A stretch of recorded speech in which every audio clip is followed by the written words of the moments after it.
Nous devons nous habituer à la vie ordinaire et moyenne de tous les jours. Il y aura des moments passionnants dans la vie, mais nous n'allons pas toujours vivre sur les cimes. Restez avec nous, donc jouissez de votre vie.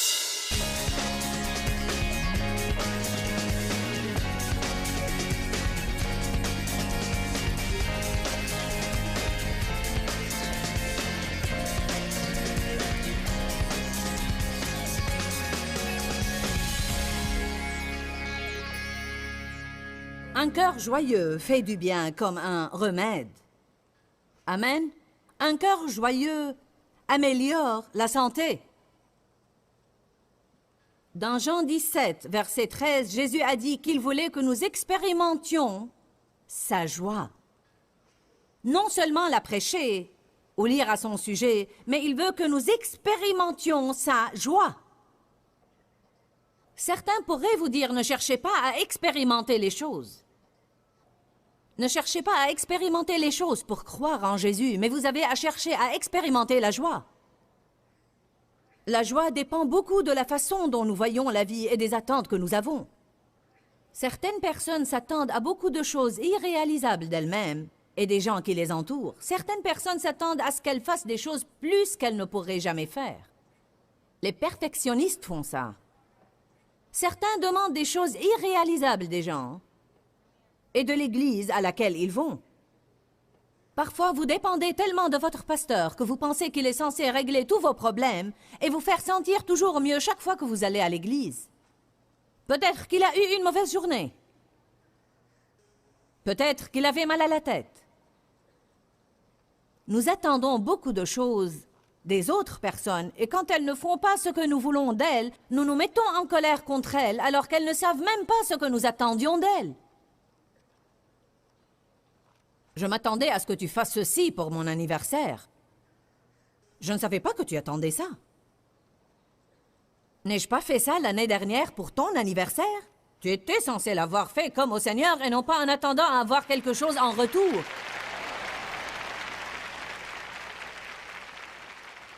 Nous devons apprendre à suivre le courant. Nous devons apprendre à accepter la vie telle qu'elle est. Je me rappelle quand Dieu m'a dit ça un jour. Joyce, accepte la vie comme elle vient. Ne passe pas ta vie à lutter contre des choses. Avez-vous jamais décidé comment les choses devaient se faire et vous vous êtes mis à les réarranger quand elles se faisaient autrement? Vous savez ce que vous aurez? Du stress. Tant de stress, peu importe combien de livres vous avez lus sur le stress, vous allez toujours l'avoir jusqu'à ce que vous changiez votre approche de la vie. Ne soyez pas contrariés quand vous êtes pris dans l'embouteillage, cela ne vous en sortira pas. Si vous étiez sorti de chez vous à temps, vous n'auriez pas été tellement pressé.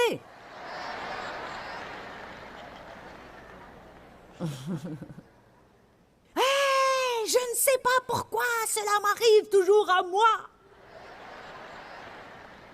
C'est parce que souvent vous ne faites pas ce que vous êtes censé faire. Vous ne partez pas à temps et il devient très facile au diable de vous contrarier. Il n'aura qu'à vous allumer le feu rouge, mettre un conducteur lent devant vous, causer un petit embouteillage ou mettre sur le chemin une petite balise orange que tout le monde regarde.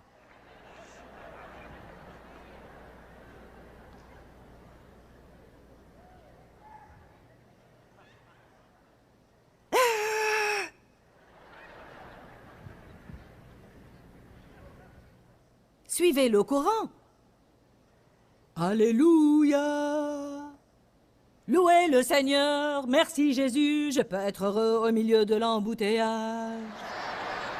Je t'adore Seigneur, je sais que le diable m'a tendu un piège pour me contrarier, mais je ne vais pas tomber dans ton piège, Satan, alors va te faire voir.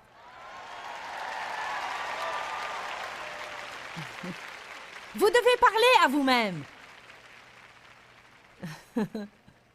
Je vous dis qu'il m'est devenu très important de ne pas laisser libre cours à mes émotions. Nous devons gérer nos émotions et ne pas permettre au diable de les diriger et de tirer des ficelles et de contrôler notre vie. Ça ne s'est pas passé comme je le désirais, alors. Tu m'as bloqué la route, je suis contrariée. Nous devons être stables. N'êtes-vous pas affamés de stabilité? N'en avez-vous pas assez des hauts et des bas? J'ai finalement découvert que je ne pouvais pas contrôler tout le monde. Je ne sais pas toujours ce qu'ils vont faire. Je piquais une crise chaque fois que nous rentrions chez nous et que mon mari voulait jouer au golf dimanche ou lundi.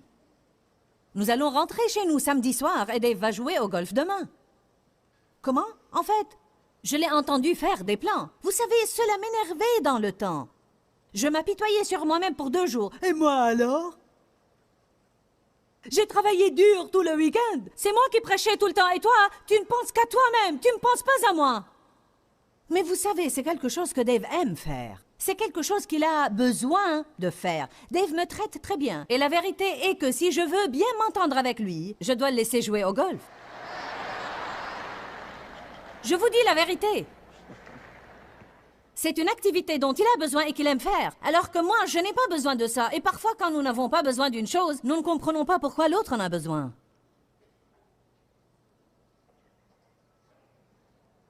Mais vous savez quoi? J'aime faire du shopping.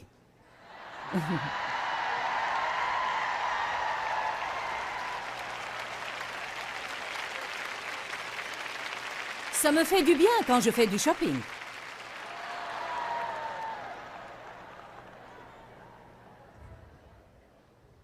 Mais je ne dépense pas de l'argent que je n'ai pas. Et la plupart des fois, je n'achète pas des choses pour moi. C'est comme une thérapie pour moi. Le fait de sortir, faire les magasins, évadrouiller et peut-être m'arrêter pour prendre une tasse de café ou un sandwich. Et si je trouve quelque chose en solde, je l'achète, si j'en ai vraiment besoin. Parfois, j'achète des habits pour des employés chez nous. Je n'achète pas toujours des choses pour moi-même. Ce n'est pas comme si je ne faisais qu'amasser des choses pour moi-même. Mais c'est une façon pour moi de me défouler. Une autre façon, peut-être, c'est regarder les films classiques. D'autres fois, évidemment, ceux qui sont purs et décents, comme ceux de Betty Davis, Cary Grant et d'autres aussi. J'aime beaucoup ça. Il n'y a pas de mal à faire ce que vous aimez faire s'il est vraiment pur et décent. Croyez-moi, il n'y a pas de mal à vous amuser. Il n'y a pas de mal à jouir de votre vie. Non seulement il n'y a pas de mal à le faire, mais vous en avez besoin. Certains d'entre vous, ça fait très longtemps qu'ils n'ont pas fait quelque chose pour eux-mêmes.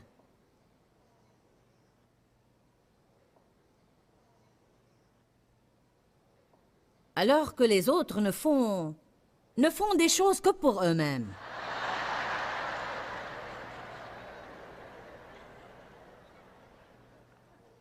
J'ai passé des années, écoutez-moi, j'ai passé des années à être malheureuse et misérable. Car Dave voulait jouer au golf après notre rentrée des voyages. Mais ça n'a rien changé. La plupart des fois, j'agissais stupidement en renonçant à lui parler. Il me disait, chérie, qu'est-ce qui ne va pas? Non, rien. Ça va. Amuse-toi bien. Puis il sortait et je pleurais. Ceci n'a pas ému Dieu non plus. Nos crises n'incitent pas Dieu à agir. La seule chose qui l'incite à agir est la foi et la droiture. Faire ce qui est juste, quoi que soit ce que les autres font.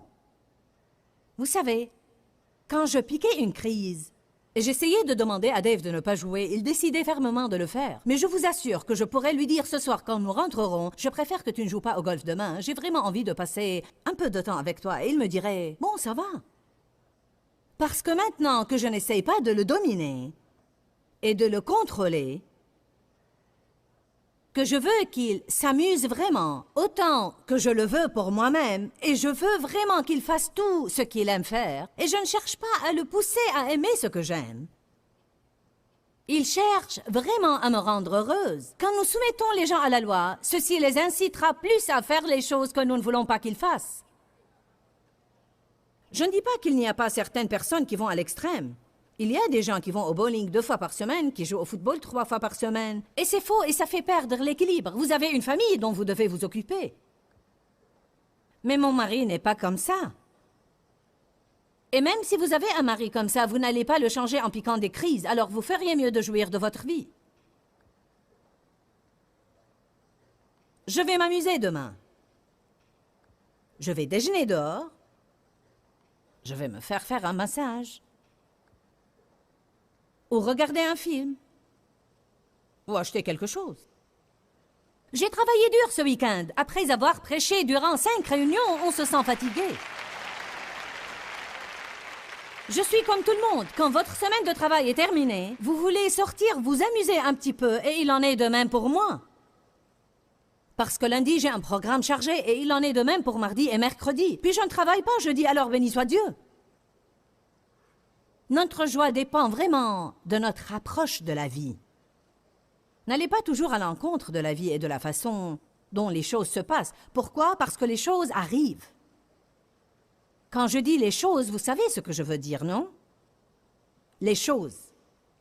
Combien d'entre vous ont subi des choses, même ce matin avant d'essayer de venir ici? Vous perdez les clés de la voiture, ou elle ne démarre pas, ou vous ne trouvez pas votre voiture. Vous arrivez en ville et vous découvrez qu'on a loué la voiture que vous aviez réservée à quelqu'un d'autre. Les clés de votre chambre d'hôtel ne marchent pas. Et toutes sortes de telles choses bizarres. Une autre chose qui volera vraiment votre joie, c'est le fait de vous attendre à ce que la vie soit une longue série d'événements passionnants. Nous devons nous habituer à la vie ordinaire et moyenne de tous les jours. Il y aura des moments passionnants dans la vie, mais nous n'allons pas toujours vivre sur les cimes. Allez à Marc 4, 26. Je crois que nous apprenons quelque chose. Dites, je suis décidé à jouir de ma vie. Dites maintenant, je vais changer d'attitude.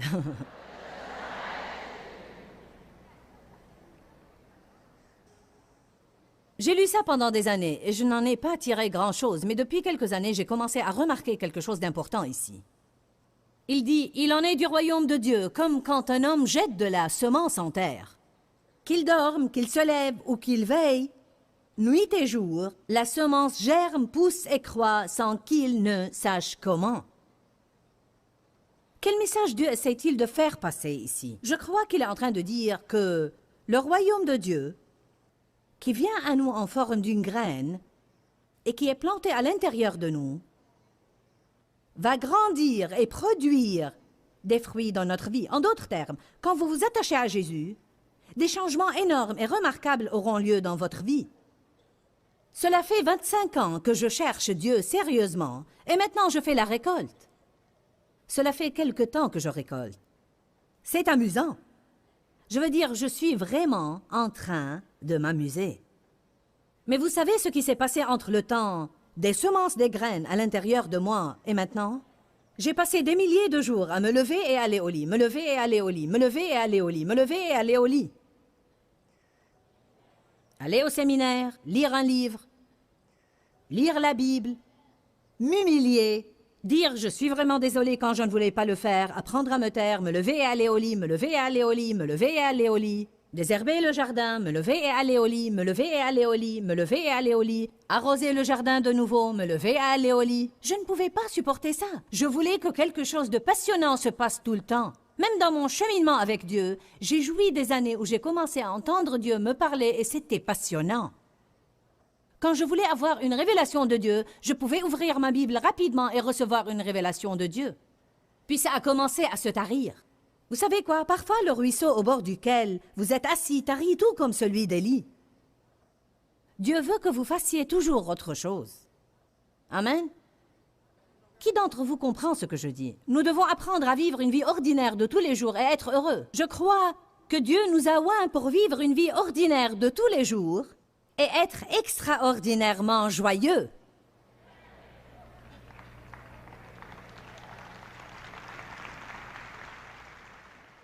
Au cas où vous ne m'auriez pas écouté, je vais répéter ça. Je crois que Dieu nous a oints pour vivre une vie ordinaire de tous les jours et être extraordinairement joyeux. Je crois que ce serait un témoignage puissant quand nous sommes tellement heureux et quelqu'un nous demande « Qu'est-ce qui vous rend tellement heureux? » Oh! La vie!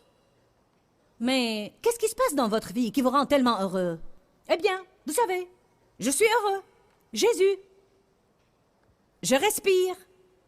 Je suis heureux. Les gens penseront que vous êtes toxicomane ou quelque chose. De quoi êtes-vous dépendant? Dites, je suis dépendant de Jésus, merci. J'ai pris une dose ce matin. Je suis passé à l'église. N'aimez-vous pas ces écritures? Lisons-les encore. Il en est du royaume de Dieu, comme quand un homme jette de la semence en terre. Je suis en train de jeter de la semence en vous maintenant. L'Esprit Saint agit à travers moi, alors que je sème des graines. Il n'y a pas grand-chose que vous puissiez faire. À part méditer sur la parole de Dieu, vous levez et allez au lit, vous levez et allez au lit. Faire de votre mieux tous les jours et vous levez et allez au lit. La parole ce week-end établira la culpabilité en vous. Quand vous essayez maintenant de faire les choses que vous avez essayé de faire avant sans y penser pleinement, cette parole établira la culpabilité en vous. Vous trouverez une mauvaise herbe et vous aurez à l'enlever. Puis vous vous levez et vous allez au lit, vous vous levez et vous allez au lit, puis après 10 jours, vous remarquerez plus de changements. Puis vous allez à un autre séminaire, vous entendez un autre enseignement, puis vous vous levez et vous allez au lit. Est-ce que c'est clair pour vous? Arrêtez de penser qu'il faut qu'il y ait un « ouh » qui se passe tout le temps dans votre vie. Il se peut que vous voyiez ce que je fais et que vous disiez « Ah, comme j'aimerais avoir un ministère comme celui de Joyce !» Mais ça paraît facile pour vous, car vous venez une fois par an, alors que nous faisons ça tous les 2 week-ends. Et nous avons dépassé le « ouh » depuis très longtemps.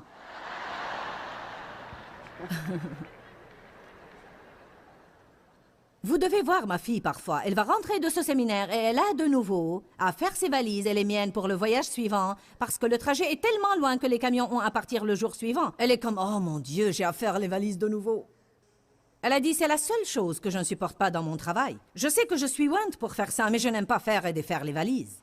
Faire et défaire, faire et défaire, faire et défaire, faire et défaire. » Laver le linge, le repasser, le mettre dans la valise et le renvoyer à l'hôtel et puis le ressortir, le repasser, en espérant que l'hôtel aura une grande planche à repasser au lieu de ces petites planches. Mais nous avons appris à faire tout ça avec le même niveau de joie. Béni soit le Seigneur. Vous savez quoi? Parce que mon témoignage n'est pas que je suis heureuse parce que je possède ceci et je possède cela, ou parce que mon ministère est développé. Je veux dire que je suis heureuse simplement parce que Jésus vit en moi.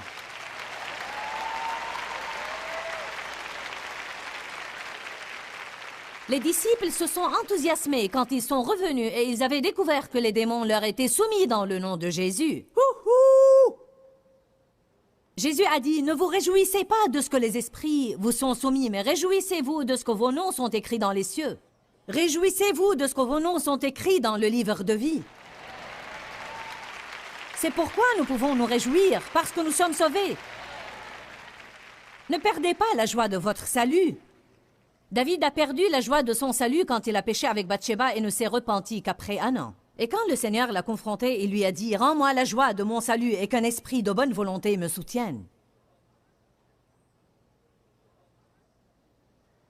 Le psaume 118, 24 dit « C'est ici la journée que l'Éternel a faite. Vivons-la dans la joie et l'allégresse. » Ce serait bien de vous dire ça tous les jours. Dans Jean 16, 33, Jésus dit « Dans le monde, vous aurez des tribulations. Mais moi, je vous dis, prenez courage, parce que j'ai vaincu le monde. » Ne vous décidez pas à ne jamais souffrir des afflictions, mais décidez-vous à jouir de votre vie au milieu de vos afflictions. Amen. Ne pensez pas aux tribulations, mais à la récompense qui vous est réservée. La Bible dit que Jésus a souffert la croix en vue de la joie qui lui était réservée. Aucun châtiment ne semble d'abord un sujet de joie, mais il produit plus tard un fruit paisible de justice. Il se peut que vous ayez à souffrir maintenant, mais ce plus tard bientôt viendra. Croyez-moi, tout est merveilleux dans ma vie maintenant, mais vous ne savez pas combien j'ai souffert. Certains le savent à force d'avoir écouté mes cassettes. Je suis contente que je n'ai pas baissé les bras en chemin, mais que j'ai persévéré jusqu'à présent. Jacques 1,12 « Heureux et béni soit l'homme qui supporte patiemment les tribulations et tient ferme à la tentation. Car après avoir été éprouvé, il recevra la couronne de vie que le Seigneur a promis à ceux qui l'aiment. » Ne savez-vous pas que chaque fois que le diable vous tend un piège pour vous contrarier, vous êtes mis à l'épreuve?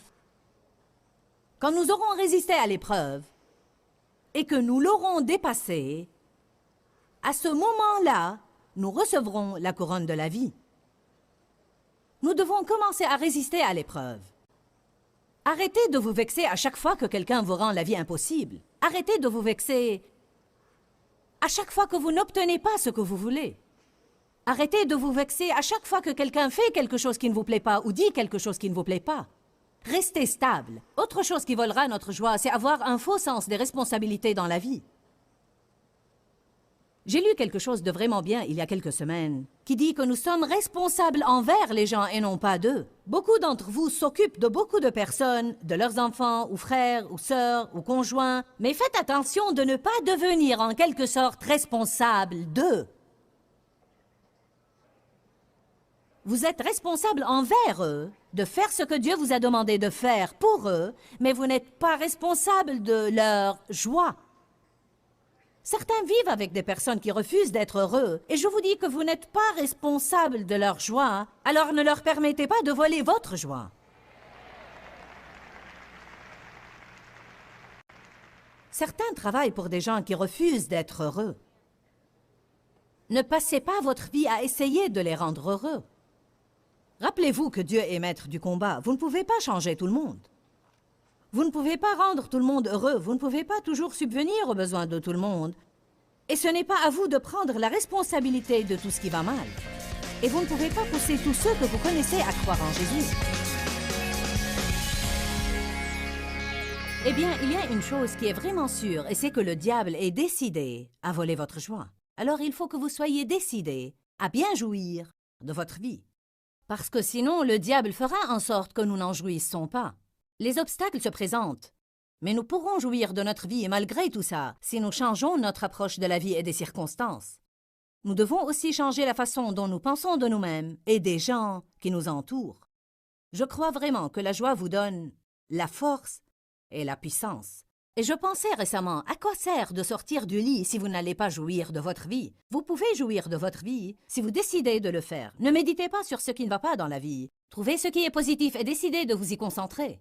Méditez sur toutes les bonnes choses dans la vie et non pas sur les mauvaises choses. Réjouissez-vous là où vous êtes sur votre chemin vers le but et sachez qu'un seul jour peut tout changer. Pourquoi, Seigneur, pourquoi? Dans ce livret, Joyce Meyer nous enseigne à travers la parole comment être délivré de la confusion. Pour obtenir ce livret gratuitement, écrivez-nous à Joyce Meyer, boîte postale 40095-6300 Larnaca, Chypre. Ou bien visitez notre site web www.joycemeyer.org/fr.